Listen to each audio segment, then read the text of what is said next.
Big boss Malayalam season 6-ൽ ഏറ്റവും അധികം വിമർശനം കേൾക്കേണ്ടി വന്ന താരങ്ങളിൽ ഒരാളാണ് ജാസ്മിൻ. ഈ വിമർശനങ്ങളെല്ലാം തന്നെ കാര്യങ്ങളുള്ളതും അല്ലതും തുടക്കത്തിൽ തന്നെ പറയാം.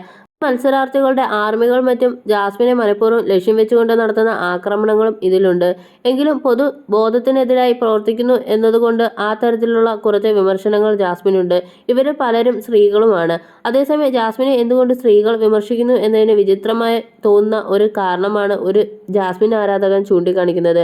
ഇതിൽ മറ്റുള്ളവർ വലിയ എതിർപ്പും പ്രകടിപ്പിച്ചിരുന്നു. ജാസ്മിന് ഇത്രയും സ്ത്രീ വിമർശകർ ഉണ്ടാവാനുള്ള യഥാർത്ഥ കാരണം അവരെ കാണാൻ വളരെ നല്ലതായതുകൊണ്ടാണ്. ഈ ആരാധകർ ചൂണ്ടിക്കാണിക്കുന്നത് അങ്ങനെയാണ്.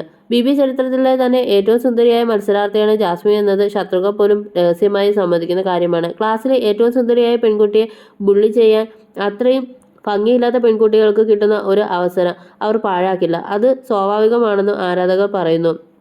അതുപോലെ ഇത്രയും പുരുഷ വിമർശകർ ഉണ്ടാകാനുള്ള കാരണം ചുരുങ്ങിയ കാലം കൊണ്ട് ജാസ്മിൻ നേടിയ വലിയ വിജയമാണ്. 23 വയസ്സിൽ ബാധ്യതകൾ തീർത്ത് വീട് വെച്ച് കാർ വാങ്ങി ഫെയിം നേടി കുടുംബം നോക്കുന്ന ഒരു കഴിവുറ്റ പെൺകുട്ടിയുടെ ഒരുതരം അസൂയയാണ് എല്ലാവർക്കും. അതേസമയം ജാസ്മിൻ നിന്ന് കിട്ടിക്കൊണ്ടിരിക്കുന്ന പിന്തുണ വളരെ പതുക്കെയും സ്വാഭാവികമായും ഉണ്ടായതാണെന്നാണ് മറ്റൊരു പ്രേക്ഷകർ അഭിപ്രായപ്പെടുന്നത്. ആദ്യ ദിവസങ്ങളിൽ തള്ളിപ്പറഞ്ഞ പലരും ഇന്ന് ജാസ്മിനെ പിന്തുണയ്ക്കാൻ കാരണം അവളെ മനസ്സിലായത് കൊണ്ടാണ്.